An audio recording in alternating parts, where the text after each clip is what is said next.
Right. మొత్తానికి cabinet విస్తరణ జరుగుతుందో జరగదో చెప్పండి. జరిగినా కష్టమే, జరగకపోయినా కష్టమే. జరిగితే జరిగితే ఆశావాహులంతా కూడా తిరుగుబాటు చేస్తారు, నామినేటెడ్ పదవులు రాని వాళ్ళంతా తిరుగుబాటు చేస్తారు. జరగకపోతే మాకెందుకు ఇవ్వలేదని తిరుగుబాటు చేస్తారు. మాకెందుకు ఇవ్వరు, మాకింత అనుభవం ఉంది అనేవాళ్ళు ఉన్నారు, మీరు ఇస్తారని చెప్పి మేము వచ్చాము అని చెప్పి అనేవాళ్ళు ఉన్నారు. ఇప్పుడు నూతనంగా ఎవరికైతే ఎమ్మెల్సీ టికెట్లు ఇచ్చి అంటే నామినేషన్స్ వేయించారు కాంగ్రెస్ పార్టీ తరపు నుంచి, వాళ్ళలో ఎవరికైనా మంత్రి పదవి వచ్చే అవకాశం ఉందంటారా, లేదంటారా? ఉంటారమ్మా, ఒక్కళ్ళనే ఉంటారు, ఖచ్చితంగా ఉంటారు. అది ఆడనా మగ తప్పమ్మా, అది మనం ఇప్పుడు అది వాళ్ళకి సంబంధించి నీకెలా చెప్తా, నేను చెప్పకూడదు, అది వాళ్ళ వ్యక్తిగతం. ఇప్పుడు ఉన్నారు అని చెప్పచ్చు, లేరు అని చెప్పచ్చు, అబద్ధం ఎందుకు చెప్పాలి నేను? కానీ ఉగాదికి మంత్రివర్గ విస్తరణ జరిగితే మరో 2 ఇష్యూలు బయటకు వస్తాయి. ఏ విధంగా? ఏప్రిల్ నుంచి. ఏ విధంగా అంటారు? చూద్దుగానివిగా, కంగారు ఎందుకు?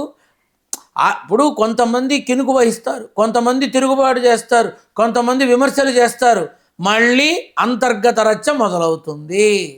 ఇప్పటికే నేను ఆనాడు చెప్తే ఏంటో అనుకున్నారు, ఇప్పటికి కనీసం 1 డజన్ సార్లన్నా మన సీఎం రేవంత్ రెడ్డి ఢిల్లీ వెళ్ళడం జరిగింది, 1 డజన్ సార్లన్నా వెళ్ళడం జరిగింది. విపరీతమైన పర్యటనలు ఉన్నాయి. మొన్న మధ్యలో స్టాలిన్ కలవడం కూడా జరిగిందిట.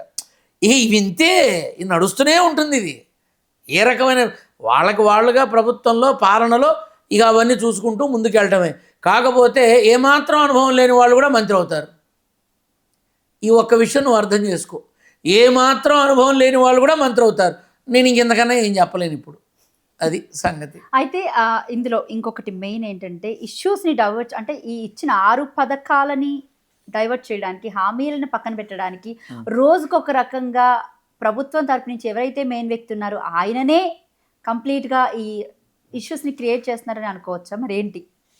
ఒకటమ్మా, అనుకోవచ్చా, కొనుక్కోవచ్చా నాకెందుకు, హామీలు మాత్రం పక్కదారి పడతాయని ఆనాడే చెప్పారు. ఇప్పుడు ఇష్యూలు అనేవి నేను చెప్పినట్టుగానే ప్రతి నెల ఏదో ఒకటి వస్తూనే ఉంది. ఇంకో 1/2 డజన్ కూడా వస్తాయి, సిద్ధంగా ఉండు. అందులో ప్రప్రథమంగా నీకు ఇప్పుడు రెడీగా ఆ మధ్య టన్నెల్ గురించి అడిగావు, అదొక ఇష్యూ. అంటే ఇష్యూ తర్వాత ఇష్యూ నడుస్తూనే ఉంది.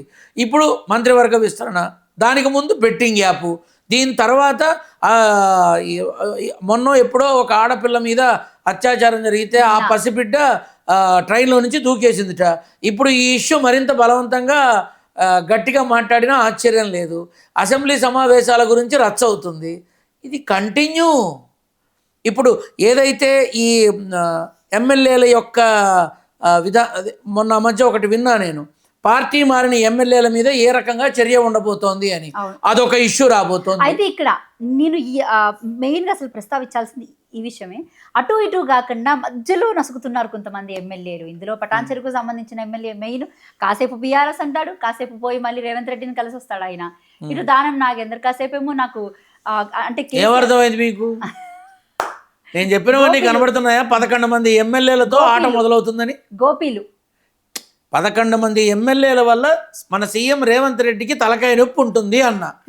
మీరు లెక్కేసుకొని చూసుకోండి. కరెక్ట్గా వాళ్ళే మీటింగులు పెట్టుకున్నారు. ఆ 11 మంది ఏదో సంథింగ్ ఎక్కడికో వెళ్ళి మాట్లాడుకున్నారు. ఆ 11 మందిలో నువ్వు ఇప్పుడు చెప్పిన వాళ్ళు కూడా ఉన్నారు. వీళ్ళంతా ఏదైతే ఇది ఒక తలనొప్పి వ్యవహారమే, ఇది నడుస్తూనే ఉంటుంది. ఇంతకీ వీళ్ళు అటుంటారా ఇటుంటారా చెప్పండి పోనీ. ఇంకా టైం ఉంది కదమ్మా, ఇంకా టైం ఉంది కదా. ఆడేసుకుంటున్నారు. అవును, టైం ఉంది కదా, లెట్ దెమ్ ప్లే. ఆ ఆట మొదలైంది.